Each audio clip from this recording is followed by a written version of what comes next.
स्वागत है आपका जोग्ट एकेडमी के यूट्यूब चैनल के ऊपर। जिस शख्स को मैं आज आपसे मिलवाना जा रहा हूँ, इस वक्त ये जो क्षण है मेरे लिए उन शख्स को मिलवाने का, ये सच में मेरे को एक गर्वान्वित करने वाला क्षण है। वो शख्स है प्रवीण कुमार भारद्वाज, जिन्होंने अभी कुछ ही दिन पहले एचएएस का रिजल्ट आया है, उसमें जिन्होंने रैंक 1 हासिल किया है। तो सबसे पहले प्रवीण जी, आपको बहुत बहुत बधाई।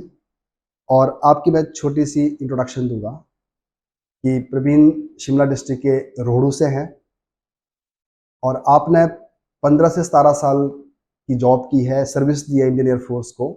उसके बाद आप वहाँ से रिटायरमेंट लेते हैं, फिर आपने तैयारी करने का मन बनाया और एक एक्स सर्विस मैन के तौर पर आपने अटेम्प्ट लिए। और यही नहीं कि आपने ये सब कुछ एक्स सर्विसमैन के तौर पर आने के बावजूद भी रैंक 1 हासिल किया। और जिससे ये साबित होता है, जिसको अपना मकाम हासिल करना होता है, वो इस चीज़ की परवाह नहीं करता कि मैं किस परिस्थिति से आया हूँ, मेरी बैकग्राउंड क्या है, मेरी एज क्या है, समय क्या चल रहा है। वो अपना सीधा निशाना रखता है अपने लक्ष्य के ऊपर। तो वही हम सब के लिए, बहुत सारे लोगों के लिए आज आप एक इंस्पिरेशन हो। चाहे वो भी जो तैयारी करने वाले हैं, चाहे कोई लोग ऐसे हैं जो जॉब में है, सर्विसेज में, वो भी तैयारी करना चाहते हैं। तो इतने सारे लोगों के लिए आप एक सच में एक इंस्पिरेशन बन गया है। तो जो बाकी की जो आपकी कहानी है, किस तरह की आपकी जर्नी रही है, कैसी कहाँ से आप आए हो, क्या आपकी फैमिली बैकग्राउंड है और क्या क्या आपको प्रिपरेशन करते हुए क्या क्या कठिनाइयाँ आई और किस तरह से आपने उनके साथ आगे चलना स्टार्ट किया, रखा, जारी रखा। तो वो जो कहानी है वो आपकी ही ज़बानी जानते हैं। सबसे पहले फिर से आपको बहुत बहुत बधाई कि आपने अपने आप में एक इतिहास बनाया है कि एक्स सर्विसमैन के तौर पर भी इस उम्र में भी आपने एक रैंक हासिल किया, वो भी फर्स्ट रैंक हासिल किया है। सर, सबसे पहले मैं आपका बहुत बड़ा आभारी हूँ। आपका पर्सनली और जोटा अकेडमी एज ए टीम, आपने सर आज मुझे यहाँ पर बुलाया इस मंच पर और अपने विचार व्यक्त करने का मौका दिया। सर, जहाँ तक अगर मैं अपना बैकग्राउंड की बात करूँ सर, फैमिली की बात करूँ, तो सर मेरे पेरेंट्स हैं सर, मेरे मम्मी पापा हैं। फादर मेरे एजुकेशन डिपार्टमेंट से रिटायर्ड हैं और मदर मेरी गृहिणी हैं। और मेरे सर एल्डर ब्रदर हैं कमलेश पात्रा, जो अभी डिपार्टमेंट ऑफ इंडस्ट्रीज़ में हैं, जॉब करते हैं। मेरी सिस्टर इन लॉ है, वो वेटनरी डिपार्टमेंट में जॉब करती है। और सर, इस जर्नी में मेरे ब्रदर का बहुत बड़ा योगदान है। इंस्पिरेशन वो मेरे हैं, क्योंकि उन्होंने मुझे इंस्पायर किया इस जर्नी के लिए। और सेक्रीफाइस की बात करूँ तो मेरी वाइफ का बहुत बड़ा सेक्रीफाइस है। मेरी वाइफ अच्छा, यहाँ पे मैं फिर से आपको थोड़ा सा एक क्वेश्चन है यहाँ पे। जैसे आप कहते देखो, आप जॉब करके आए तो बड़ा मुश्किल हो जाता है कि आप मैरिड हो। तो यहाँ जैसे अब आपने 3 नाम लिया, अपने फादर आपके एजुकेशन से है ना, ब्रदर आपके कमलेश भारद्वाज है ना, उनको मैं पर्सनली अच्छी तरह से जानता हूँ।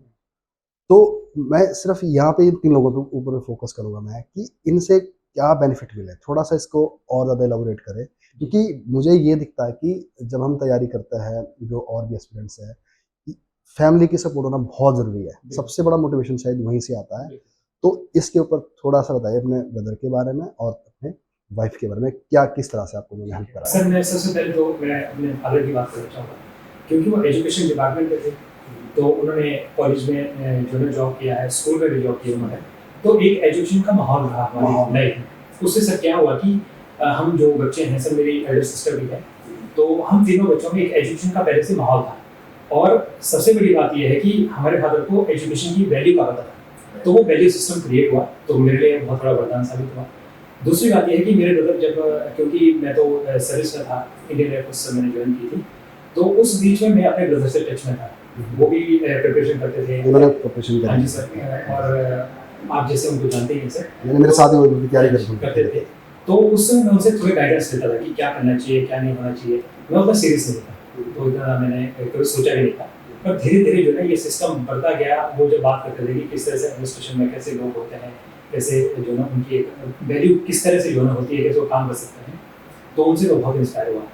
उनसे जब मैं रिटायर हो गया तो अल्टीमेटली जो ना उन्होंने मुझे इंस्पायर किया, नहीं करो, कहते आपके पास में पोटेंशियल है, तो ठीक है, मैंने उसके बाद तैयारी करनी शुरू की अपॉर्चुनिटी मिली सर आज आपको।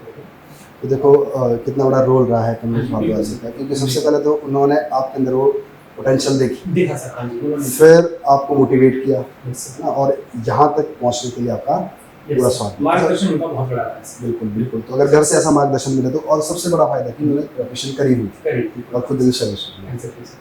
अच्छा, दूसरा आपकी वाइफ का, देखो ये तो बहुत बड़ा जी है, क्योंकि हम खुद देखा जब तैयारी करता है तो इंसान सोसाइटी से कट जाता है, बिल्कुल, बिल्कुल सर। तो उस टाइम बड़ी सारी रिस्पॉन्सिबिलिटी होती है जब आप मैरिड हो बिल्कुल। निभाने के लिए। तो अगर उस क्षण में ऑब्वियसली आपके साथ साथ उनका भी सेक्रीफाइस का होगा, तो सर मैं वाइफ के बारे में ज़रूर इस प्लेटफॉर्म से धन्यवाद देना चाहता हूँ। वाइफ को मैंने कभी भुला नहीं पर्सनली। चलो आज बहुत बड़ा सेक्रीफाइस है सर मेरी वाइफ का। क्योंकि लेडीज़ के ऊपर में एक काफ़ी तरह प्रेशर होता है सर, है ना? तो बहुत हैंडल करती है चीज़ों को लेकर के, बताती नहीं है। तो मेरी वाइफ का सर एक इतना सपोर्ट सिस्टम रहा है कि बिना कुछ मुझे टेंशन दिए या फिर मुझसे कुछ ऐसा डिमांड किए, तो उन्होंने मेरे ऊपर एक बैकबोन की तरह वो खड़ी रही। लगभग इनके 2-3 सालों में बहुत खड़े रहे मेरे बीच में कि नहीं आप करो और हम खड़े हैं। तो सर वाइफ को तो कोई डाउट नहीं, उनका बहुत बड़ा सेक्रीफाइस है सर। बाकी इसके अलावा सर अगर फैमिली में बात करूँ तो मेरे सिस्टर और मेरे ब्रदर इन लॉ जो हैं, वो ब्रदर इन लॉ मेरे सर लेक्चर हैं इंग्लिश के, उनका भी बहुत बड़ा योगदान है सर। उन्होंने मुझे हमेशा मोटिवेट किया। इस अवसर में मैं जो फ्रेंड्स का अभी बताना चाहूँगा कि मेरे फ्रेंड्स का जो है ना काफ़ी योगदान है, वो मुझे सर मोटिवेट करते हैं। और यही नहीं, साथ में अगर कोई कमियाँ होती थी तो उसमें नहीं चलते थे, मतलब एक सिस्टम था मेरा फ्रेंड सर्कल अच्छा से था। तो ये सब कुछ था सर। बाकी जब मैं आपसे मिला सर तो मैं ज़रूर सर इस कहना चाहूँगा कि आपने जो मुझे टिप्स दिए, जो वैल्यूएबल टिप्स, पर्सनली आपकी बात करूँगा तो वैल्यूएबल आपने जो टिप्स दिए विशेष करके मेंस के टाइम में, वैसे तो प्री से ही मेरा आपके साथ में कॉन्टेक्ट था सर, जैसा कि पहले से मैं आपसे कॉन्टेक्ट में था। मेंस के टाइम में बहुत अच्छे वैल्यूएबल आपने टिप्स दिए और उसका हो गया। और अल्टीमेटली जब इंटरव्यू था तो आपने पूरा नरेट किया कि जैसे आपका खुद भी सर एक बार एक्सपीरियंस रहा है, तो आपने बहुत अच्छी तरह से बताया कि ये सिस्टम होता है। तो मेरे अंदर में एक बिलीफ हुआ कि नहीं मैं ऐसा कर सकता हूँ, और मेरे अंदर में एक कॉन्फिडेंस था जब मैं उस इंटरव्यू बोर्ड को फेस कर रहा था। तो ये सर सब चीज़ का एक कम्युनिटी इम्पैक्ट है, बिल्कुल। है ना? ये मेरा सर अकेले का नहीं है। मैं ये जरूर कहना चाहता हूँ कि बिल्कुल ऐसा नहीं है कि मेरी अकेले की अचीवमेंट है सर, आप सभी लोगों का इसमें सर योगदान रहा है और मैं बहुत धन्यवाद दूँ सभी लोगों को। चलो देखो आपके अंदर एक तो आप अपने आप को लकी भी मान रहे हो, और साथ साथ आप क्या कर रहे हो, एक आपके अंदर एक ग्रेटिट्यूड की भावना भी है। नहीं जरूर है ये कि अकेला आदमी नहीं कर सकता, अकेला आदमी ये होना बहुत ज़रूरी है। हाँ जी सर। अच्छा, दूसरा अब आप आइए अपनी एजुकेशन को। जी सर। सर एजुकेशन की अगर मैं बात करूँ सर, मैं बहुत छोटे से गाँव से हूँ, जरा गाँव है सर, घंटाड़ी पंचायत है हमारी। तो वहाँ पे सर स्कूल है हमारे गाँव में, गाँव के आसपास सर एक बटू स्कूल है, तो वहाँ पे प्राइमरी स्कूल मैंने प्राइमरी एजुकेशन की।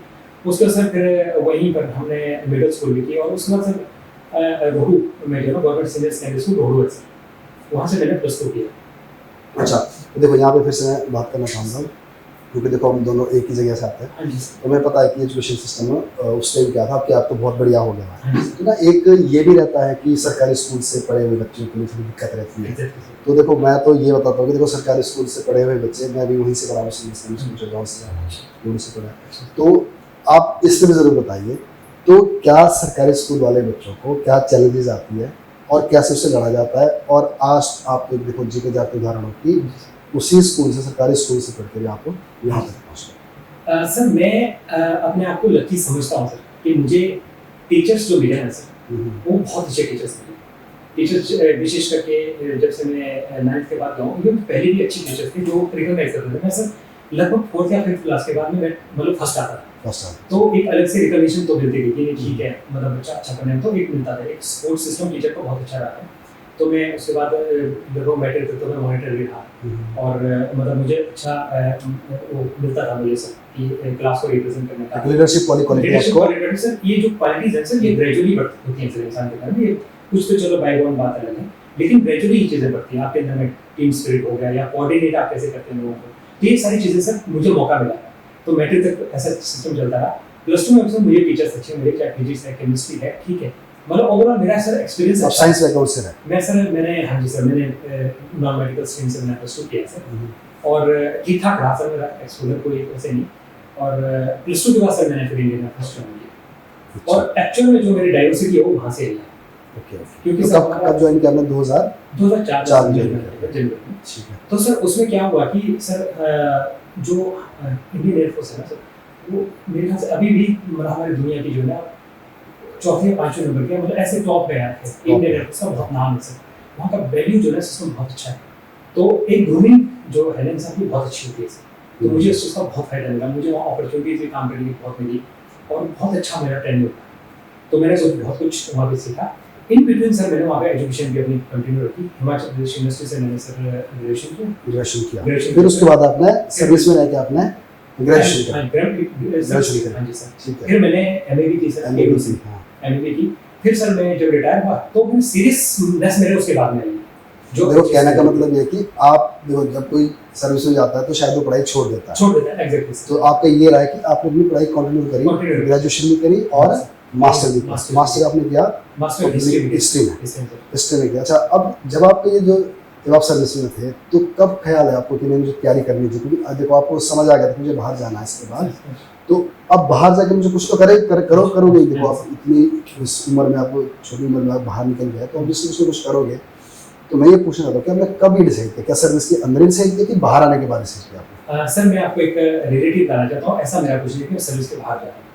तो मैं जब आया तो ये उसके बाद ही कि मतलब बाहर जाके ये जो सीरियसनेस है उसके बाद ही हुई है। उसके बाद लेकिन जो कॉन्सेप्ट ऑफ एक एडमिनिस्ट्रेशन का था वो मेरा तब से हुआ जब से मेरे ब्रदर जो है ना जब पीयू में थे तो उन्होंने बात किया, तो उन्होंने उनसे मैं कंटिन्यूसली बात करने लगा कि क्या सिस्टम है, क्या पढ़ाई आप करते हैं और किस लिए करते हैं। तो एक सिस्टम मेरा मन में बन गया कि नहीं एडमिनिस्ट्रेशन की ये वैल्यू है, किसी दूसरे सिस्टम की ये वैल्यू तो था कि इसमें डाइवर्सिटी है, ये चीज़ मुझे समझ आ गई थी और चैलेंजेस भी।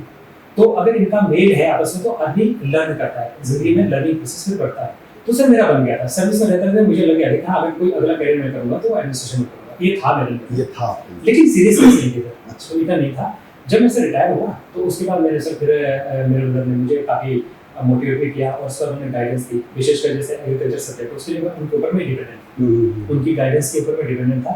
मेरे पास रेडीमेड एक स्टडी मटेरियल था और जब आपको ऑप्शनल के लिए एक प्रॉपर गाइडेंस थी, लेकिन मैं पढ़ा नहीं था सर सिस्टम, पढ़ा नहीं था मैंने, लेकिन गाइडेंस थी। तो आपको उसका सीधा सीधा बेनिफिट हो गया सर मुझे। तो आने के बाद ये हुआ सर कि मैंने पढ़ाई शुरू की, लेकिन सर बैलेंस्ड अप्रोच नहीं कर पाया मैं सर। ज़्यादा मतलब आपसे भी नहीं मिल पाया, एक दो बार मिला था आपसे सर, अगर आपको याद हो तो सर मैंने इतना बैलेंस्ड अप्रोच नहीं किया। प्री मेरा बहुत अच्छे से हो गया, मेंस में मैं रह गया क्योंकि मैंने सर कुछ टॉपिक्स पे ज़्यादा फोकस किया, काफ़ी टॉपिक्स छोड़ दी थी। एग्रीकल्चर मैंने सिलेक्टिव कर लिया, तो ये मेरे फेलियर का कारण था लास्ट ईयर। अच्छा, एक बार फिर से थोड़ा सा और इस पर फोकस करें सर कि अगर अब इसी में से मैं क्वेश्चन निकालता हूँ कि आप फर्स्ट अटेम्प्ट में फेल हुए। हाँ जी सर, बिल्कुल। अब आपने थोड़ा सा और इसको इलाबोरेट करें, क्योंकि बहुत सारे बच्चे ऐसे हैं कि जो एक अटेम्प्ट में 2 अटेम्प्ट में फेल हो जाते हैं सर, तो उनको ना शायद गलती पकड़ में नहीं आती। तो मैं चाहता हूँ कि आप थोड़ा सा इस पर और फोकस करें कि वो कौन सी गलती थी जो आपने पहले अटेम्प्ट में की और जिसका सुधार किया जब आपने तो उसका सीधा बेनिफिट अभी हुआ जो आपको सेलेक्ट हुआ। सर क्योंकि मैं पब्लिक एडमिनिस्ट्रेशन का स्टूडेंट हूँ तो सर उसमें कॉन्सेप्ट है कंट्रोल का। कंट्रोल का मतलब ये होता है कि आप जब रास्ते में चल रहे हैं, ठीक है, आपके पास में आप किसी प्लानिंग में चल रहे हैं और काम कर रहे हैं, तो बीच में कंट्रोल होना जरूरी है, जिसमें कि आप क्या करते हैं, लुक बैक करते हैं, देखते हैं कि आप कोई गलती तो नहीं कर रहे, उसमें आप फीडबैक भी लेते हैं लोगों का और साथ में आप इंट्रोस्पेक्शन भी करते हैं। तो मेरा एक चीज़ ये मानना है कि जब भी आप किसी रास्ते में चल रहे हैं तो आप रुकें, एनालाइज करें अपने आप को। जब आप दिन भर करते हैं तब भी शाम को एनालाइज करें, जब आप किसी गोल की तरफ बढ़े तब भी एनालाइज करें। मेरा सर ये रहा, जब मैं फेल हो गया, फेल होने के बाद पहले मैंने अपना वो टाइम दिया, 8-10 दिन टाइम दिया, मैंने हर चीज़ देखा, क्वेश्चन पेपर देखा और उसमें मैंने देखा कि मैंने गलती क्या की। मेरी गलती ये नहीं थी, मेरी मेहनत में कमी नहीं थी, मेरी प्लानिंग और स्ट्रेटजी में गलती हो गई। हमारे मेरे को भी याद है, आप मेरे से घर मिलना है तो आप बोलते कि शायद मुझे जाना पड़ेगा। हाँ जी सर, बिल्कुल। तो सर मेरा एक ऐसा हो गया था कि मैंने इतनी मेहनत भी कर दी और मेरा हुआ भी नहीं। जब मैंने अपने आप को परखा, मैंने कहा मेहनत में कमी नहीं है, जहाँ जो दिक्कत है वो प्लानिंग में। क्योंकि सर एग्जाम ये ऐसा है क्योंकि इसमें सिलेबस की कोई लिमिट नहीं है, बहुत बड़ा सिलेबस है सर, तो प्लानिंग इज वेरी इंपॉर्टेंट। अगर आप प्लान नहीं करोगे, अगर आप हर टॉपिक को एक सही समय नहीं दोगे तो आपको कहीं ना कहीं जो है आप पिछड़ जाओगे उसमें, क्योंकि एग्जाम में पता नहीं है कि किस टॉपिक से ज़्यादा क्वेश्चन आए हैं, किससे कम आते हैं। तो मैंने सर वही किया, मैंने GS 1, 2, 3 में ठीक ठाक मेरे मार्क्स थे, लेकिन GS 2 में काफ़ी कम मार्क्स थे, तो मैंने GS 2 में बहुत फोकस किया, मैंने इंटरनेशनल रिलेशन में बहुत फोकस किया और डिटेल वे में किया। तो उसके बाद क्या हुआ सर, फिर एग्रीकल्चर की बात करें सर, तो एग्रीकल्चर में मैंने क्या किया कि सर बेसिक मैंने चीज़ नहीं पढ़ी, मैंने बायोलॉजी पढ़ी नहीं, तो कम नंबर आने थे, स्वाभाविक थे, उसका मुझे कोई वो नहीं है सर, वो मेरी गलती थी। और काफ़ी कम मार्क्स आए। तो मैंने सब कुछ जब किया तो ये करने के बाद फिर मैं आपसे सर मैंने, अगर आपको याद हो तो सर मैं आपसे मिला हूँ उसके बाद में, तो आपने मुझे समझाया कि नहीं एक बैलेंस्ड अप्रोच लेके चलो। तो मुझे आपकी सर बुक का पता चला जो आपने मेंस के निकाली, उससे पहले मुझे पता नहीं था। मैंने हिमाचल के लिए ढोकरा पढ़ी थी चलो, तो एचएस की आपकी जो मेंस की बुक है ना सर, फिर मैंने वो ली और उसमें मैंने देखा कि सारा सिलेबस मुझे कहीं भागना नहीं पड़ा।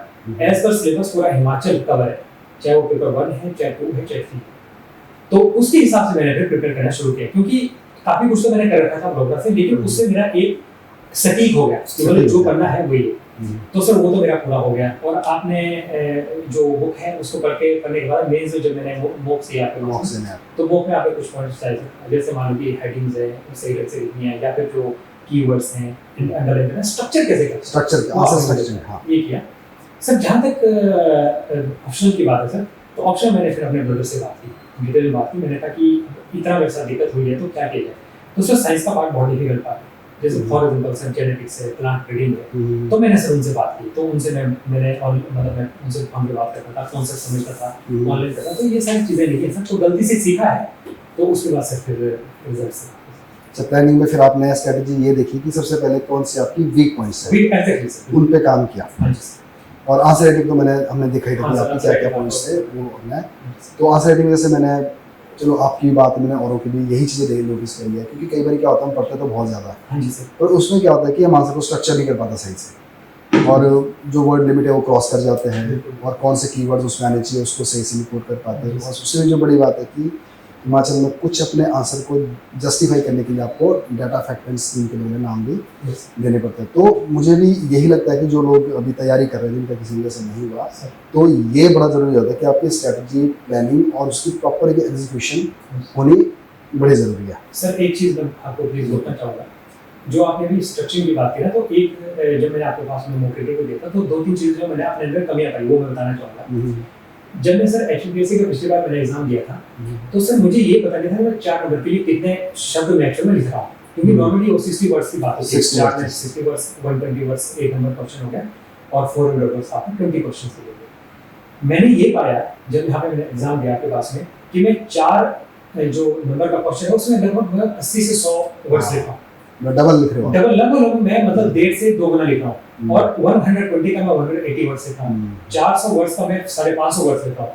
तो उसको करने के बजाय मैंने क्या किया, उसके बाद मैंने जो कीवर्ड्स है वो लिखने शुरू किए, अंडरलाइनिंग करना शुरू किया, स्ट्रक्चरिंग करना शुरू किया, और हेडिंग लिखना शुरू किया। उसमें थोड़ा टाइम तो गया, लेकिन वो बाद में मेरा जो एक्सेल लिखा था उसमें कंपलसेट। पर आपकी फिर वो चीज़ हैबिट में आ गई, हैबिट में आ गई, तो फिर आगे चल जाती है जिस तरह से। उसका मुझे लगता है कि उसका बहुत फर्क पड़ा सर, शायद जो मतलब मुझे शायद अच्छे मार्क्स मिले तो इसका काफ़ी फर्क पड़ा होगा। क्योंकि सर देखने में जो है ना, पहले मैं एज ए जनरल लिखता था, और अभी मैंने क्या किया कि जैसे स्कीम्स, उसमें मेरी आदत पड़ गई, मैं आर्टिकल लिखने लग गया, कॉन्स्टिट्यूशनल हमारे पास क्या प्रोविजंस है वो लिखने शुरू कर दिए, और स्कीम्स और प्रोग्राम्स के आंसर वो मैंने लिखने शुरू कर दिए।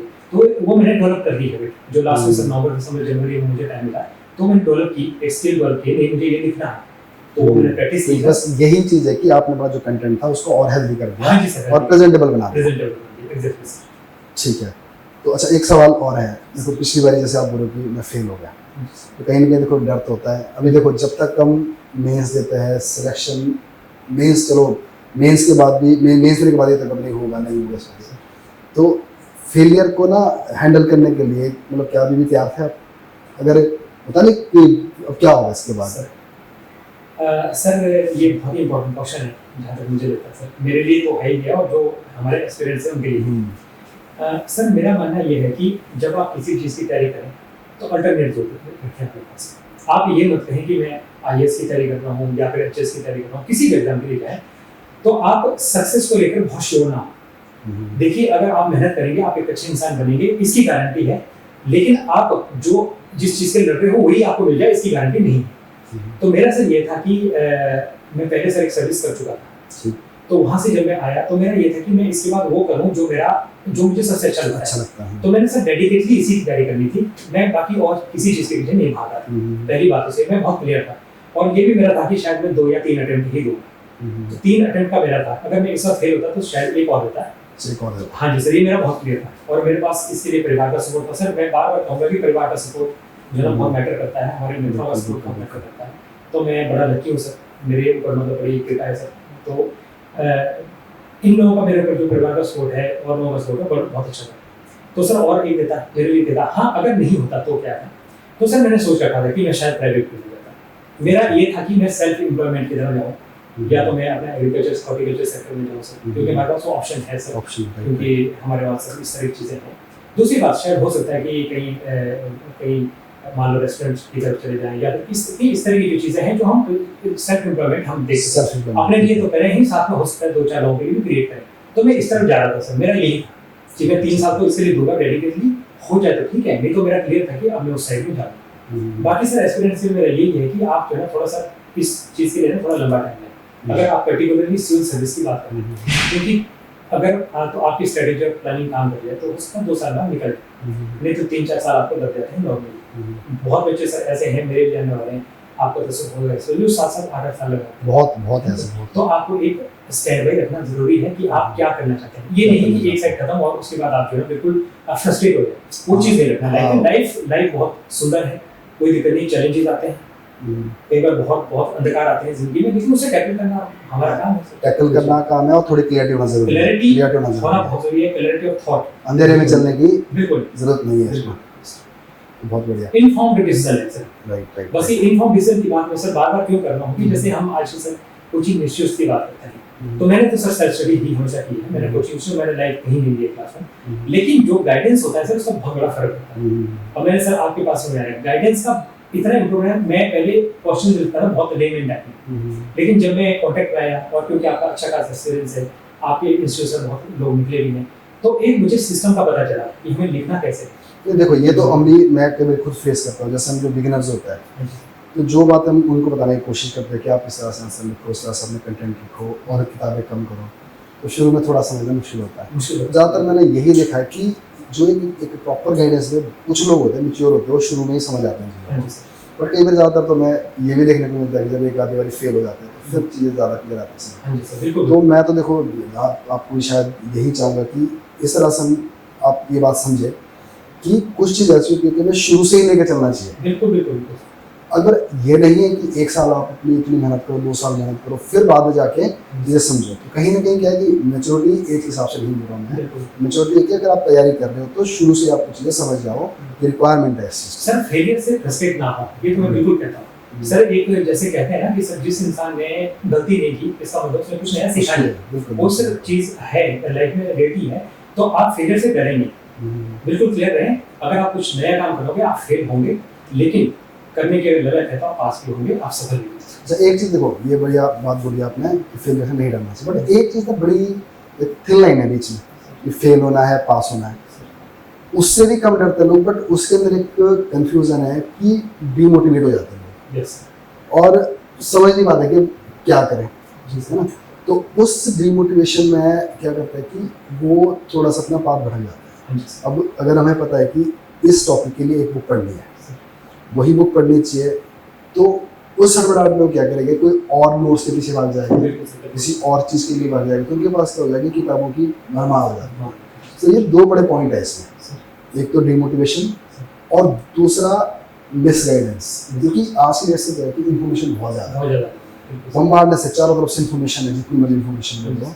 तो मैं ये आपसे चाहूँगा कि आपके साथ में ऐसा हुआ होगा जब नया कोई तैयारी करने आता है तो उसको लगता है कि शायद ये वाली चीज़ अच्छी है, ये अच्छा है, ये अच्छा है, तो कहीं बार जो उसकी ओरिजिनलिटी होती है ना वही भूल जाता है। और कुछ हमारे पास ऑलरेडी इतना बढ़िया कंटेंट पड़ा है, तो उस पर आप बताएं। अच्छा सर, आपने 2 बातें की, तो डीमोटिवेशन और एक मिस इन्फॉर्मेशन। हाँ, मिस इन्फॉर्मेशन, कि वो भी उस दौर में जब इन्फॉर्मेशन ही बहुत ज़्यादा है। एक होता है ना कि आपके पास इन्फॉर्मेशन ही नहीं है, बंदा भटक गया, तो यहाँ तो ये कि इतनी ज़्यादा इन्फॉर्मेशन होने के बाद सर 2 बातें हैं। मैं ये कहना चाहूँगा सर, जो डीमोटिवेशन की पहले मैं बात करूँगा क्योंकि सर मैंने फेलियर देखा है, तो मैं ये कहना चाहूँगा सर, जब आप किसी चीज़ में फेल होते हैं तो आपके अपने बहुत काम आते हैं। आप अपने परिवार में बात करें, पहली बात डिस्कस करें, डरना तो नहीं, जिंदगी डरने का नाम नहीं, डरे नहीं, आप बात करें, सॉल्यूशन निकालें। जो आपको गाइड करते हैं उनसे बात करें, जो आपके कोई मेंटर्स हैं उनसे बात करें, आप उसके बाद रास्ता निकालने की कोशिश करें कि आप कैसे जो ना उस चीज़ को हल कर सकते हो। डीमोटिवेट का मतलब कुछ समय के लिए आता है सर, हम ह्यूमन बीइंग हैं, ये चीज़ें आएंगी, डीमोटिवेट इंसान होता है, और इसमें कोई बुरी बात नहीं है, लेकिन वो चीज़ लॉन्ग टर्म नहीं होनी चाहिए। पहली बात ये है, आप 2-4 दिन के लिए रहें, कोई दिक्कत वाली बात नहीं है, लेकिन ये कि आप बातचीत करें, उसके बाद फिर अपने आप को सेल्फ मोटिवेट करना है। At the end of the day sir, आप ही अपने आप को कर सकते हो, परिवार वाले आपको करेंगे, मित्र लोग आपके और कुछ दोस्त होते हैं आपके जो आपके साथ चलते हैं। बिल्कुल साथ चलते हैं, लेकिन सबसे एंड में तो आप हैं। अगर आप हार जाओगे तो फिर आपको कोई नहीं आपकी मदद कर सकता है। तो आप कोई बात नहीं, आप डिमोटिवेट होना बनता नहीं है, अगर कोई बड़ी फेलियर होती है, आप इंटरव्यू में बाहर हो तो होता है। लेकिन सर मैं ये कहूँगा कि आप जो है डरें नहीं बिल्कुल नहीं, अपनों से बात करें, अपने परिवार से बात करें, अपने बड़ों से बात करें, अगर कोई आपके गाइडेंस वाले हैं वो बात करें, अगर कोई कोचिंग करें तो उनसे बात करें। तो आपकी स्ट्रेटेजी भी बात करें कि आप देखें कि आपसे गलती हुई था और उसको सुधारने की कोशिश करें, ये पहली बात है। सर दूसरी बात, आपने मिस इन्फॉर्मेशन की बात की, ये बहुत बड़ा टॉपिक है बहुत, क्योंकि हमारे पास भी बच्चे आते हैं, भी पढ़े हुए पढ़े, तो कई बार समझाना मुश्किल हो जाता है। सर इसमें ये है कि जो मैंने पर्सनली फेस किया, मैं आपको बताऊं सर, बहुत बार ये होता था कि मुझे कोई टॉपिक नहीं आ रहा है, फॉर एग्जाम्पल सर, तो मैं नेट खोलता था सर, तो उसमें मुझे कोई नई खबर मिल जाती और मैं वो टॉपिक जो मुझे ढूंढना है वो भूल जाता था और मैं आधे घंटे तक उसमें लग गया। सर ये चीज़ आपको डेवलप करनी पड़ेगी कि आपको वो चीज़ नहीं करनी, डिसिप्लिन आपको लाना पड़ेगा। छोटी छोटी चीज़ें होती है, आपने स्टिक रहना है कि आपने जो चीज़ ढूंढनी आपको सर्च करनी है वो करो और फिर छोड़ दो। अगर आपने कोई नेट पे देखना है तो वो चीज़ देखो जो आपके इंटरेस्ट की है, म्यूजिक देख लो, आप कोई वाले पिक्चर देख लो, उसमें आप भले ही टाइम बिता दो, लेकिन गलत चीज़ ना देखो, गलत इन्फॉर्मेशन ना देखो। गलत इन्फॉर्मेशन कैसे, जो आपके रेलेवेंट नहीं है, गलत इन द सेंस, मैं ये नहीं कह रहा हूँ कि इन्फॉर्मेशन सारी गलत है, मतलब जो आपके काम की नहीं है, क्योंकि आप अभी किसी पर्टिकुलर एग्जाम की तैयारी कर रहे हैं और उसमें अगर आप बहुत सारी चीज़ें लेकर के चलेंगे, हर इन्फॉर्मेशन को गेन करने की कोशिश करें तो आप फेल हो जाएंगे। आप सर एक स्ट्रेटेजी बना के चलें और वही चीज़ को पाने की कोशिश करें जो आपके रेलेवेंट है। बाकी लर्निंग तो सर लाइफ लॉन्ग प्रोसेस है, उसके बाद सीख लें, कोई दिक्कत वाली बात नहीं। लेकिन आप जो है ना स्टिक रहें ऑनलाइन सोर्सेज के लिए विशेष करके, क्योंकि ऑनलाइन सोर्सेज में भटकाव बहुत है और इस तरह की चीजें आपको मिलती रहेगी जो बड़ी इंटरेस्टिंग दिखती हैं और आपका टाइम को पता नहीं चलेगा कब 1 घंटा बीत गया, तो वेस्टेज हो जाता है। तो इससे आप दूर रहें, मेरा मानना ये है। बस आप ऑनलाइन सोर्सेज का यूज करें, मिसयूज ना करें। अच्छा, फिर बस थोड़ी सी अगर हम बात करें, बड़ी बेसिक बात है, क्योंकि वैसे तो देखो आजकल इन्फॉर्मेशन बहुत है, प्री के लिए क्या करना है, मेंस के लिए क्या करना है, इंटरव्यू के लिए क्या करना है, बिल्कुल ब्रीफ हम इसके बारे में बात करेंगे। तो आप बताइए सर। जो मेरी अप्रोच थी ना सर, वो तीनों के लिए एक वो सर इंटीग्रेट हमने इकट्ठे जारी किया, वो होना भी एक चीज़। अब सर मैंने काफ़ी मतलब लोगों से बात करके और मैंने टॉपर्स के इंटरव्यू करे, तो मैंने सर ये पाया कि जब हम इकट्ठे किसी चीज़ के बारे में पढ़ते हैं सर ना, तो टॉपिक्स को याद रखना आसान हो जाता है। आप कंपेयर करके जब करते हैं तो टॉपिक को आसान मतलब याद करना आसान हो जाता है। नहीं तो सर अगर आप क्या करेंगे, प्री के लिए आप तैयारी करते हैं, प्री के लिए सर बहुत सारे फैक्ट्स और फिगर याद कर लेते हैं। अब जैसे मान लो कि आपने कोई मान लो HDI ह्यूमन डेवलपमेंट इंडेक्स याद करना है, अगर आप उसको सिर्फ प्री के हिसाब से याद करेंगे, चलो ठीक है HDI ये है 132 है, हमारा 132 है उसका, तो उसके बाद क्या होगा, मेंस के टाइम फिर उसको पढ़ेंगे। लेकिन अगर आप HDI के कॉन्सेप्ट को समझें पहले कि HDI है क्यों, ह्यूमन डेवलपमेंट, पहले आप ह्यूमन डेवलपमेंट तो कर लें कि ह्यूमन डेवलपमेंट होती क्या है, पहले आप उसका समझिए, उसके बाद आप इस चीज़ से बात करें कि ह्यूमन डेवलपमेंट में इंडिया कितना है, उस पर इतना भी जोर रखिए कि सबसे ऊपर कौन है और सबसे नीचे कौन है। जब आप इंटीग्रेटेड अप्रोच लेके चलेंगे तो आपको याद रखना आसान होगा। सिलेबस की मैं जोर बात करूंगा सर, सिलेबस को ध्यान में रख करके चलें, सिलेबस बहुत इंपॉर्टेंट चीज़ है। जो सेम टाइप के हैं, जैसे मान लो टूरिज्म की मैंने से बात की थी, तो टूरिज्म जो है ना पेपर 1 में 3 ठीक है, इंटीग्रेटेड अप्रोच है, कोई दिक्कत नहीं। जैसे मान लो इंटरनेशनल ऑर्गेनाइजेशन, जैसे इकोनॉमिक ऑर्गेनाइजेशन में पेपर 2 में 3 में भी लगेगा, ठीक है सर, उनका इंटीग्रेटेड अप्रोच रखिए, इकट्ठे याद करिए उनको, और हिमाचल को लेकर के, इंडिया को लेकर के और वर्ल्ड को लेकर के इकट्ठी अप्रोच होनी चाहिए, तो मैटर को सुलझाना थोड़ा आसान हो जाता है। हाँ, तो ये देखो मैं भी बार बार बात बोलने की कोशिश करता हूँ, जो हमारा सिलेबस है ना, अगर आप उसको इंटीग्रेट करके पढ़ोगे तो सिलेबस भी अपने आप में कम हो जाता है। जैसे आपने भी ह्यूमन डेवलपमेंट इंडेक्स की बात करी ना, अगर हम इसको सही से देखेंगे तो हम इसको गवर्नेंस में यूज़ कर सकते हैं, इकोनॉमी में इसको यूज़ कर सकते हैं, इस तरह से जुड़ जाते हैं। तो आपकी प्रिपरेशन रही है तीनों की साथ साथ। सर एक चीज़ और बताना चाहूँगा आपको सर, आपके माध्यम से सर, हिंदी और इंग्लिश को लोग बहुत लाइक करते हैं, तो मेरा सर बिल्कुल विश्वास है इस चीज़ को लेकर के कि हिंदी और इंग्लिश जो बहुत इंपॉर्टेंट है सर। एक तो जब आप मेंस की आंसर राइटिंग करते हैं, बच्चे जो हमारा एक्सपीरियंस है वो समझें इस बात को कि जब कोई एग्जामिनर पेपर देख रहा है तो हम वहाँ पे नहीं हैं, सिर्फ हमारी वहाँ पे जो कॉपी है वो है, जो आपने लिख लिया वही झलक रहा है, उसमें आपकी पर्सनैलिटी है। अगर आप कन्वे नहीं कर पाएंगे मैसेज को तो आपका जो है सारी चीज़ें बर्बाद है। कम्युनिकेशन बहुत इंपॉर्टेंट हिस्सा है, आप चाहे वर्बल कम्युनिकेशन की बात करें, रिटन कम्युनिकेशन की बात करें, आपका इतना इसमें प्रोफिशिएंसी होनी चाहिए कम्युनिकेशन में कि जो आप लिख रहे हो और जो आपकी जो माइंड में चल रही है बात, वही दूसरा इंसान उसको परसीव करता है। परसीव करता है, सही। आपकी इतनी प्रोफिशिएंसी होनी चाहिए, और तब होगी अगर आप हिंदी और इंग्लिश सही ढंग से पढ़ेंगे। और हिंदी और इंग्लिश को ऐसे नहीं कि लास्ट में पढ़ना है, हिंदी और इंग्लिश से आप लगातार पढ़ें, उससे आपको इंटरव्यू में बहुत आसानी है। जी। अच्छा, एक चीज़ और है, नोट्स मेकिंग। मतलब ये भी डाउट रहता है कि नोट्स कितने बनाने चाहिए, कौन कौन से सब्जेक्ट से बनाने चाहिए, तो आपकी क्या अप्रोच है नोट्स को लेकर? सर थोड़ा इस मामले में वीक हूँ सर, मैं एक्सेप्ट करता हूँ।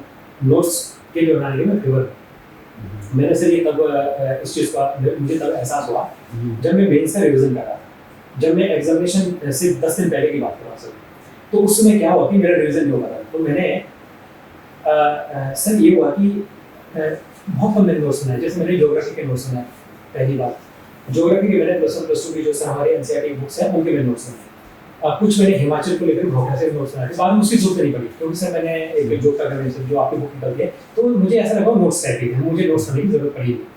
बाकी सर जहाँ तक बात है एग्रीकल्चर की, क्योंकि मेरा एक बहुत जबरदस्त फेलियर हुआ है इसमें, उसके मैंने बहुत बढ़िया नोट्स बनाए सर। जैसे मान लो कि एक पूरी बुक पहले मैंने पढ़ी, एक एन इंट्रोडक्शन टू एग्रीकल्चर एक क्लास की, तो उससे मैंने सिर्फ जो हेडिंग्स है उसकी, तो उसके सब नोट्स बनाए मैंने 30-40 पेज का एक साथ। हाँ, एक बात हम यहाँ और भी करना चाहिए कि ऑब्वियसली देखो इस बार आपका टॉप पर एग्रीकल्चर से है सर, तो बहुत सारे एस्पिरेंट्स ऐसे होंगे जो एग्रीकल्चर को ऑप्ट करना चाहेंगे। अच्छा तो थोड़ा सा ना 2 मिनट का बताया कि एग्रीकल्चर को कैसे अप्रोच करना अगर कोई एग्रीकल्चर को ऑप्शन के तौर पर लेना चाहता है। ठीक है सर, अगर कोई एग्रीकल्चर लेना चाहता है तो 2 बातें हैं सर। अगर तो कोई एग्रीकल्चर बैकग्राउंड का है, ये एक बात होगी। अगर कोई नहीं है तो दूसरी बात है, अगर एग्रीकल्चर बैकग्राउंड का है तो उन्हें सर बेसिक पढ़ने की जरूरत नहीं है, पहली बात है, क्योंकि उनका बायोलॉजी पहले पढ़ी है। ठीक है, तो वो सीधे जो है ना अपनी बुक पढ़ें। जैसे मालूम मैंने एन इंट्रोडक्शन टू एग्रीकल्चर पढ़ी थी, तो क्या नाम बोला आपने? एन इंट्रोडक्शन टू एग्रीकल्चर एक क्लास की। ठीक है, एन इंट्रोडक्शन टू एग्रीकल्चर एक क्लास। इसके अलावा तमिलनाडु एग्रीकल्चर यूनिवर्सिटी के जो ऑनलाइन रिसोर्सेज अवेलेबल है, एक अंग्रो करके एनजीआरयू, ये आंध्र प्रदेश यूनिवर्सिटी है, तो वो आप कर सकते हैं। ये 3 सोर्सेज से मैंने किया। अगर आप नहीं है एग्रीकल्चर बैकग्राउंड से तो आपको बहुत सीरियस होने की जरूरत है। मैं एग्रीकल्चर बैकग्राउंड का, साइंस बैकग्राउंड का नहीं हूँ, क्योंकि नॉन मेडिकल का हूँ। तो सर मैंने सबसे पहले +1 और +2 की बायोलॉजी पढ़ी। अच्छा, आपको सर बेसिक कॉन्सेप्ट जानना बहुत जरूरी है कि जेनेटिक्स क्या है, आपका प्लांट ब्रीडिंग क्या है, ये सारी जो चीजें हैं सर, ये जो बेसिक चीजें हैं वो आपको जानना बहुत जरूरी है। तो जब तक आप इन कॉन्सेप्ट पे क्लियर नहीं होंगे आपको आगे की बातें मतलब समझ में नहीं आएगी। तो जो बंदा बैकग्राउंड जिसका एग्रीकल्चर है वो तो शायद मुझे लगता है 3 महीने 4 महीने में क्लियर कर सकता है। अच्छा, अगर कोई नॉन एग्रीकल्चर बैकग्राउंड है तो मुझे ये लगता है कि 6-7 महीने 8 महीने देने पड़ सकते हैं, अगर आप सही तरीके से उसको समझना चाहते हैं। अच्छा, अब एक बात आती है टेस्ट सीरीज की, प्रीलिम्स की भी और ज़्यादातर मेंस की, उसका क्या इम्पैक्ट रहता है, तो कैसे आपने उसको देखा? बहुत बड़ा इम्पैक्ट है प्री में हो गया चाहे नहीं सर। प्री के आप जरूर जो है कम से कम मैं ये बताऊंगा कि बोलना चाहूँगा कि लगभग 1 से 1.5 महीना पहले से आप मॉक जो है टेस्ट देना शुरू कर प्री से पहले। जितने भी हमारे HPSC के लास्ट के कम से कम 10 साल के हुए हैं हमारे एग्जामिनेशन प्री के, आप उनको जरूर जो है ना उनका रिविजन करें। पहली बात, अगर कहीं आप कहीं से ऑनलाइन सोर्सेज अवेलेबल है, यहाँ के कोचिंग अवेलेबल है, तो वहाँ से आप करें, जरूर करें। मेंस की जहाँ बात है वो और भी ज़्यादा इंपॉर्टेंट है, क्योंकि आपका कॉन्फिडेंस आएगा कि आप जो है राइटिंग कैसी है आपकी, आप हेडिंग लिख रहे हैं, आप जो है स्ट्रक्चर सही तरह से कर पा रहे हैं, तो वो जो है टेस्ट देना बहुत जरूरी है। सर इसके अलावा प्रीवियस ईयर क्वेश्चन पेपर की बात करता हूँ। सर मैंने खुद जो है ना यूपीएससी की लास्ट के 10 साल के जो पेपर पढ़े थे, और इसके अलावा सर मैंने एक सर आपकी ही बुक निकलती है प्रीवियस ईयर क्वेश्चन, मैंने वो भी पढ़ी है सर। उनका बहुत इम्पैक्ट है, क्योंकि बहुत सारे क्वेश्चन ऐसे जो डायरेक्ट वहीं से आए है ना। उसका एक फायदा तो ये है, दूसरा ये है कि उनसे आपकी एक अप्रोच बनती है, आपकी अंडरस्टैंडिंग बनती है क्वेश्चन को लेकर के, तो आप कर सकते हो। तो ये है सर, उसका मुझे लगता है कि इनका तो बहुत इम्पैक्ट है। आपको जरूर प्रीवियस ईयर क्वेश्चन पेपर तो one of the most important aspect is preparation. ठीक है। अच्छा, अब एक अगला सवाल आता है, जैसे करंट अफेयर्स है सर, तो करंट अफेयर्स के लेकर भी ना बच्चे बड़े कंफ्यूज रहते हैं कि करंट अफेयर कैसे पढ़े, कहाँ से पढ़े, तो उस पर क्या रहा आपका? सर करंट अफेयर के लिए मेरा सर एक तो मुझे सर जो न्यूज़ पेपर रीडिंग है वो मतलब बड़ी हॉबी सी है सर की। तो लगभग पिछले शायद 12-13 सालों से मैं न्यूज़ पेपर पढ़ता हूँ सर। मैं द हिंदू पढ़ता हूँ, तो बीच में सर ट्रिब्यून पढ़ता था, लेकिन हिंदू मेरा बता रहा है। जब से मैंने सीरियसली ये सर एग्जामिनेशन के लिए मैंने बात की, तो मैं दिल्ली हिमाचल भी पढ़ता था। तो दिल्ली हिमाचल में हिमाचल भी पढ़ता था, तो उसके टॉपिक्स पढ़ता था, समझता था उनको हिमाचल की। तो एक तो ये उसके मैं नोट्स बनाता था, और साथ ही साथ में सर कटिंग करता था। ये मेरा रहा है उसके करंट अफेयर के लिए। इसके अलावा सर मैगजीन मैंने सर कोई ज़्यादा ऐसा रेफर नहीं की। 2 ऑनलाइन सोर्सेज मैंने यूज़ किए सर, एक जीके टुडे था और एक जागरण जोश था, तो उसका मैं बाद में बना देता था, उसमें नोट्स वगैरह बना देता था, वो मैंने सोर्सेज हो गए। सर आप अगर देखें तो जैसे आपके एकेडमी में होता है और एकेडमी में भी चीज़ चलती है, जैसे मान लो कि कोई टॉपिक आया उसके बारे में लोग बात करें, आप उसको भी फॉलो कर सकते हैं। तो ये चीज़ें हैं, तो मैंने दिन से ही किया। मेन सोर्स आपका रहा है न्यूज़पेपर। सर मेरा सबसे ज़्यादा न्यूज़ में उसके बहुत नोट्स बनाया। न्यूज़पेपर से देखो अपनी एक थॉट बनती है, थॉट बनती है सर, एडिटोरियल जरूर पढ़ें सर, ये मैं जरूर। एडिटोरियल बड़े सही हो जाता है। और पढ़ना नहीं है सर, सिर्फ मैं ये कहूँगा कि आप उसमें से कई बार 2, 3, 4 एडिटोरियल आते हैं, आप ये ना करें कि आप सब कुछ ही पढ़ लें, जो आपका रेलेवेंट का है उसको पढ़ें। पढ़ने के बाद आप शाम को अपने आप से उससे बातें करें, आप एनालाइज करें उस टॉपिक को, उसको जो है बोलने का प्रयास करें, ठीक है, और अपना उसमें माइंड सेटअप बनाएं, एनालाइज करें उसको डेली बेसिस पे, तभी आप सिलेबस के साथ जरूर मैच हाँ करें। जी सर, तभी आप बहुत सारी चीज ऐसी जो सिलेबस के साथ मैच नहीं कर पढ़ते रहते हैं। बिल्कुल बिल्कुल, क्रिटिकल थिंकिंग बहुत इंपॉर्टेंट है, तो वो आपकी तभी जो है सब डेवलप होगी। ठीक है, तो आपका करंट अफेयर इस तरह से चलता रहा। तो अगला मेरा सवाल है, देखो ना इस तैयारी में ना जो मैं खुद भी मैंने फेस किया है, अभी मैं देखता हूँ 2 चीज़ें बड़ी ज़रूरी है। वो एक है एनर्जी, एक है टाइम। हमें कई बार पता नहीं चलता हमारी एनर्जी किस तरफ जा रही है और कहाँ लगानी है, कितनी बचानी है, और सेम टाइम के साथ है। तो कहीं ना कहीं क्या होता है कि ये दोनों चीज़ें कई बार हमसे जा रही होती है, पता नहीं चल रहा होता है। तो उसको कैसे मैनेज करते हो, क्योंकि खासकर तब जब जैसे आपने बताया कि मैंने सिर्फ 2 अटेम्प्ट देने, इसके बाद में नहीं करें, और दूसरी बात में अपना एनर्जी एंड टाइम को बड़ा मेंटेन रखना पड़ता है। सर मैंने एक तो आपसे थोड़ी देर पहले कॉन्सेप्ट की बात की थी, कंट्रोल की, एक सर डिसीजन मेकिंग की बात की करूँगा। तो सर इनमें जो है 2 ये चीज़ें बहुत रेलेवेंट हैं। पहली बात तो आप एनालाइज करें अपने आप को, डेली बेसिस पे भी करें और वीकली बेसिस पे भी करें। आप देखिए कि आपने दिन भर आप जो पढ़ रहे हैं, आप कहीं कुछ गलत रास्ते में तो नहीं जा रहे, आप जरूर करें। हर दिन अपने लिए कम से कम 15-20 मिनट दें, अपने से बात करना बहुत जरूरी है। जनरली क्या होता है, हम सर ये दुनिया की भागदौड़ में हम जो है अपने आप को भूल जाते हैं। अपने आप से बात करें कि हम जो कर रहे हैं वो सही है कि नहीं, चीज़ों से सीखिए, एनवायरमेंट से सीखिए, पढ़ाई सब कुछ नहीं है। आप एक रूट पे जा रहे हैं, कुछ सीखने को मिलता है, सीख लीजिए। कहीं आप कहीं एनवायरमेंट में है, कुछ भी आप सीख लीजिए। तो अपने आप से बातें करिए, एनालाइज करिए। पहली बात है सर, कंट्रोल करिए अपने आप को। उसके लिए कैसे करना है, पहले अपने आप से बात करना है। उसके बाद जो है कुछ गलत लग रहा है तो अपने जो है जो गाइडेंस ले लीजिए आप सब, जो आपके मेंटर्स हैं और हैं उनसे बात कीजिए सर आप। तो फीडबैक सिस्टम बहुत इंपॉर्टेंट है कि हम क्या कर रहे हैं वो सही है कि नहीं, तो एनालाइज होगा। दूसरा सर डिसीजन मेकिंग की मैं बात करूँगा। डिसीजन मेकिंग बहुत इंपॉर्टेंट है लाइफ में।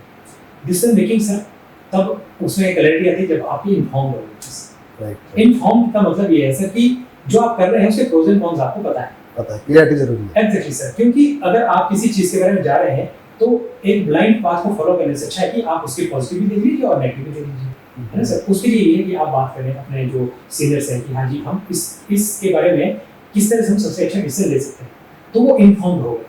आप ये नहीं अंधेरे में तीर मारने की जरूरत नहीं है, क्योंकि उससे फिर फेलियर्स आते रहेंगे, फिर आप फ्रस्ट्रेट हो जाएंगे। तो आप इन्फॉर्मेशन लीजिए, सही सोर्स का यूज कीजिए, लिमिटेड रिसोर्सेज रखिए, तो तब आप आगे जो सही से बढ़ पाएंगे। अच्छा, जैसे होता है कि जब हमें इतनी देर में पढ़ना है, कई घंटों पढ़ना है, और मेंस के दौरान तो बहुत ज़्यादा पढ़ना होता है, तो उस टाइम थोड़ी ज़रूरत पड़ती है कि हमारी कई बार माइंड हमारा जवाब दे जाता है, बॉडी जवाब दे जाती है।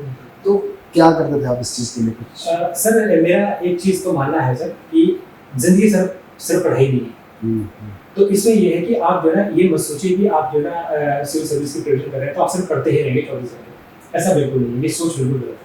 आप एक काम कीजिए, आप जितना आपको लगता है कि आपकी कैपेबिलिटी है सर, आप 6 घंटे 7 घंटे 8 घंटे पढ़िए, जैसे मैं नॉर्मली सर 7 से 8 घंटे पढ़ाई करता था। उसके बाद सर आप एक काम करिए, एक्स्ट्रा करिकुलर एक्टिविटीज जोड़ कीजिए। कम से कम आप खेल जो है ना एक जरूर खेलिए, कि मान लो दिन को कोई भी खेल, आप शाम को बैडमिंटन खेल लीजिए, वॉलीबॉल खेल लीजिए, कुछ भी आप लीजिए। इससे क्या होगा, आपका जो स्वास्थ्य है, चाहे आप शारीरिक की बात करें या मानसिक स्वास्थ्य की बात करें, वो आपका अच्छा है, लॉन्ग टर्म के लिए बहुत जरूरी है। आपका mental and physical health is very important, बहुत जरूरी है। अच्छा अगर नहीं होगी तो आप लॉन्ग टर्म में फेल हो जाएगा, सस्टेनेबल नहीं होगा वो चीज एफर्ट। अपनी हॉबीज को जरूर जिंदा रखें। हाँ, ये तो देखो जब भी इंटरव्यू होता है, हाँ जी सर, तो कई सारे स्टूडेंट्स को बड़ी ये रहती है कि मैं हॉबी क्या बनूं, है ना। तो बेस्ट है कि हॉबी साथ साथ डेवलप की जाए। हॉबी कोई एक दिन का खेल नहीं, जो आपके अंदर में है वो बोल दीजिए, उसमें कोई दिक्कत वाली बात नहीं। आपने क्या हॉबी थी आपकी? सर मेरा म्यूजिक मेरा हॉबी था। एक मुझे गाने के लिए वहाँ पे बोला गया था, तो मैंने सर वो गाया था। तो सर उसमें ही मेरा था। बाकी मेरा वॉलीबॉल है सर, तो उसमें मैंने किया था। बाकी ऐसा हॉबीज के मेरे रहती है, जैसे मान लो कि मैं पढ़ रहा हूँ तो 2-3 घंटे बाद मैं म्यूजिक सुन लेना या किसी से बात कर लेना। बात कोई जरूरी नहीं कि हर वक्त आप जो है किसी टॉपिक पर बात करें। आप ऐसे बात कर रहे हैं, बिल्कुल। नॉर्मल बात करें नॉर्मल आप। बात करें, कई बार yes. तो आप बिल्कुल आपका मन हल्का हो जाए, इस तरह की बात करें आप, गप मारें, हम्म। सुनना बहुत जरूरी है सर। तो 7-8 घंटे आप पढ़िए, 3-4 घंटे अपने लिए दीजिए सर। और उसके बाद स्लीप पैटर्न सर बहुत इंपॉर्टेंट है। बहुत जरूरी है। सर मैंने काफी लोगों से सर इस बारे में बात की, स्लीप के बारे में मुझे बड़ा डाउट होता है कि आपको कितना है। तो सर मैंने ये पाया कि हर एक इंसान का अलग अलग है। जैसे मुझे ये लगा कि मेरा कम से कम 6-7 घंटे तो मुझे चाहिए होता है, नहीं तो आपके जो है माइंड लेवल उस एफिशिएंसी के साथ काम नहीं करता है। तो आप सही तरीके से सोएं, अच्छी नींद लें, उसके बाद अच्छी तरह से पढ़ें और थोड़ा अपना ध्यान रखें, तभी आप लंबे टाइम तक आप सस्टेन कर पाएंगे।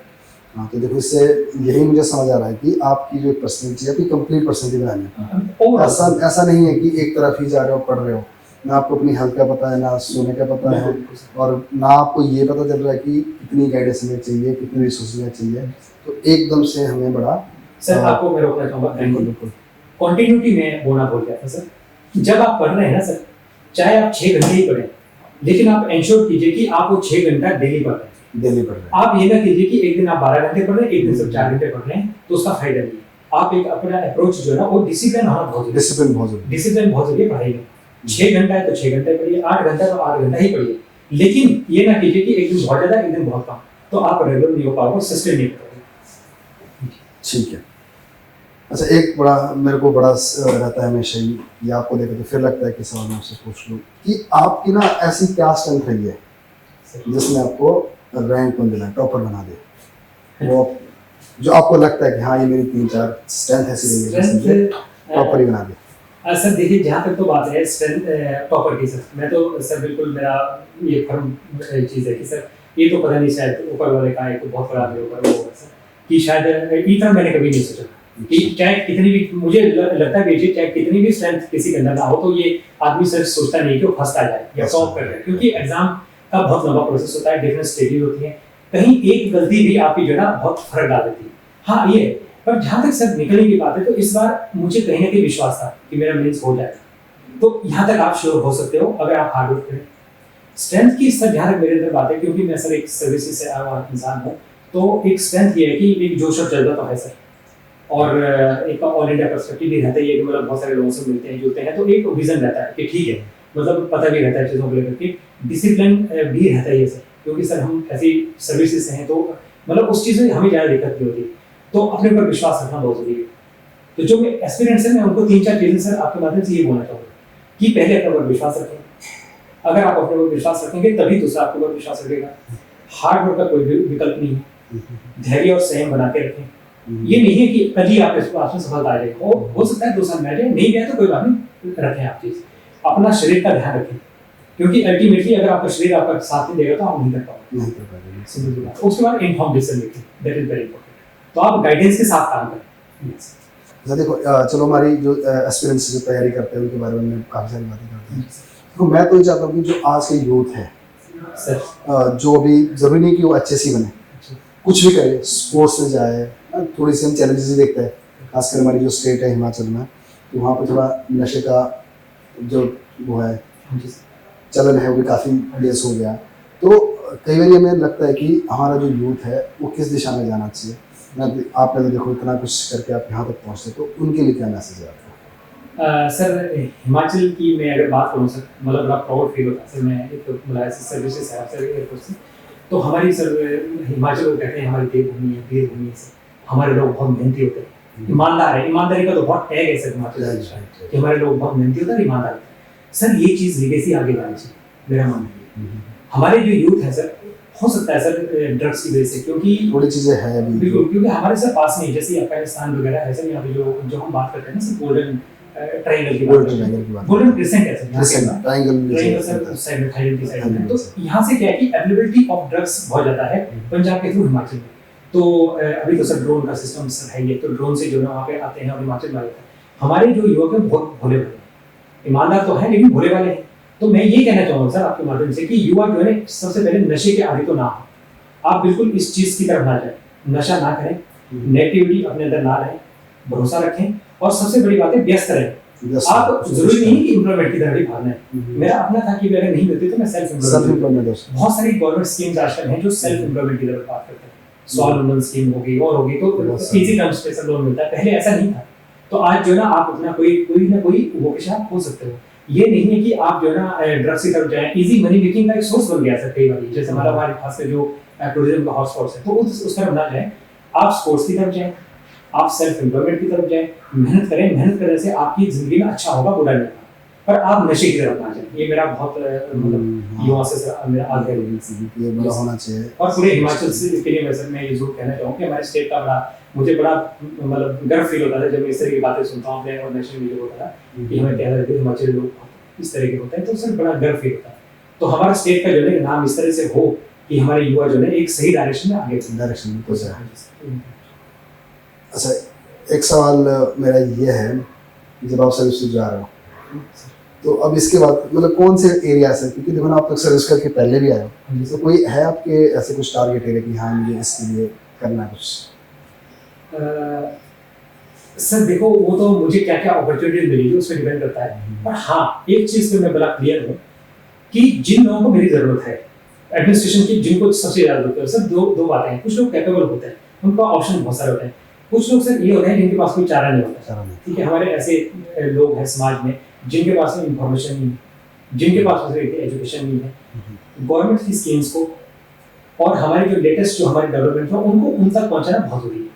क्योंकि मैं एग्रीकल्चर मैंने पढ़ा है, तो किसानों के लिए जैसे एक्सटेंशन एजुकेशन की हम बात करते हैं कि जो साइंटिस्ट और हमारे किसान हैं उनके बीच में ब्रिज का काम करना है, लैंड टू लैब, लैंड वाला प्रोग्राम, लैंड टू लैब, इस तरह का सिस्टम चलता है कि हम उन तक जो है उस चीज को पहुंचा पाए। इम्प्लीमेंटेशन एक सर हमारे पास स्कीम्स तो हैं, स्कीम का कोई कमी नहीं है, इम्प्लीमेंटेशन पार्ट में मुझे लगता है कि कहीं ना कहीं शायद हम लेट कर पाते हैं कई। तो मुझे ये लगता है कि सर उसमें मैं कोशिश करूंगा कि हम जो है ना विद लेटेस्ट यूज ऑफ जो टेक्नोलॉजीज है, सर मैं अपने आप को कोशिश करूँ कि मैं वो सारी चीजें सीखता रहूँ और उनका किस तरह से मैं बेहतर उपाय करके वो सारी चीजें मैं बेनिफिशियरीज तक पहुंचा पाऊँ, चाहे कोई भी फील्ड है।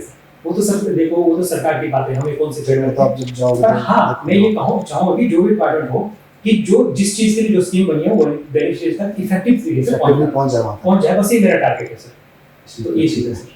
अच्छा, तो एक दो सवाल और लेते हैं। तो एक अपनी तरफ से आप जो एस्पिरेंट्स जो तैयारी कर रहे हैं उनको लास्ट मैसेज क्या दोगे आप? सर मैं दो ही बातें कहूँगा, विश्वास रखें, हार्ड वर्क करें, हार्ड वर्क का कोई तो नहीं।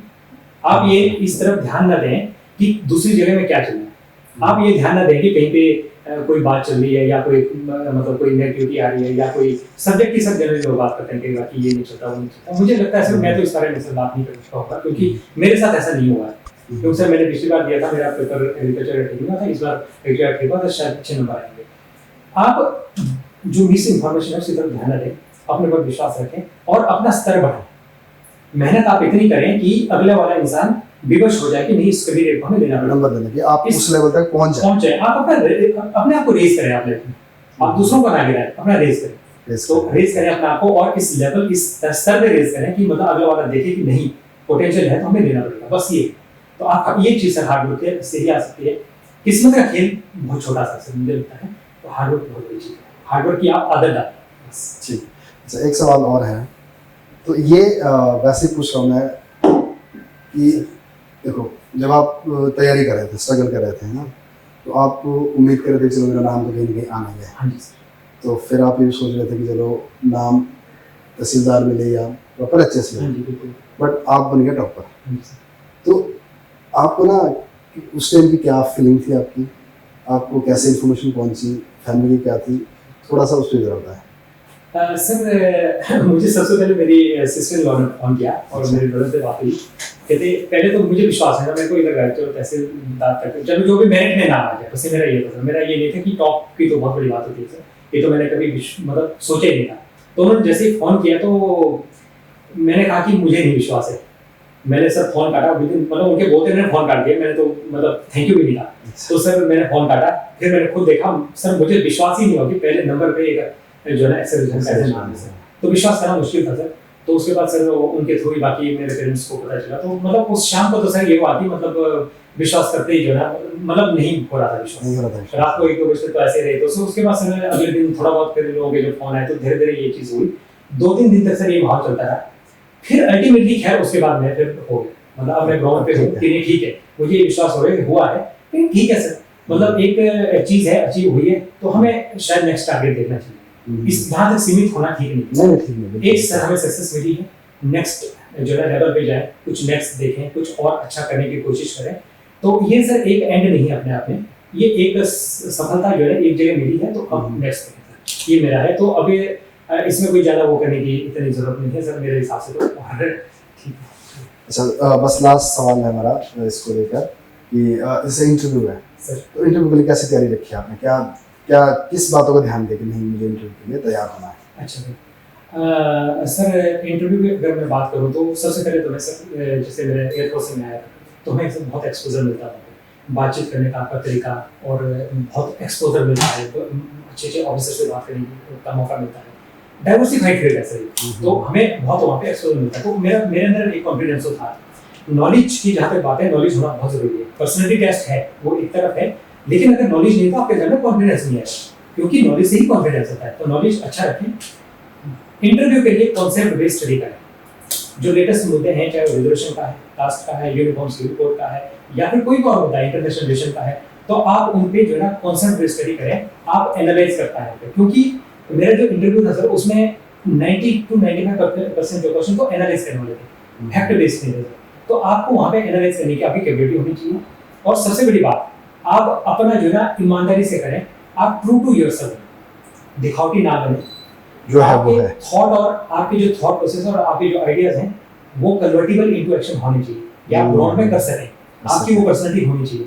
आप ऐसे हवा में बात ना करें। बस ये है कि जो आप कर सकते हो वो बात करें, जो आप कर ही नहीं सकते तो वो बात ना करें। तो मेरे ख्याल से अल्टीमेटली जो है फिर इंटरव्यू तो सही हो ही जाता है। मेरा सब ठीक ठाक इंटरव्यू हो गया था, मैं काफ़ी सेटिस्फाइड हूँ। चलो जी प्रवीण भारद्वाज जी, बहुत अच्छा लगा बात करके।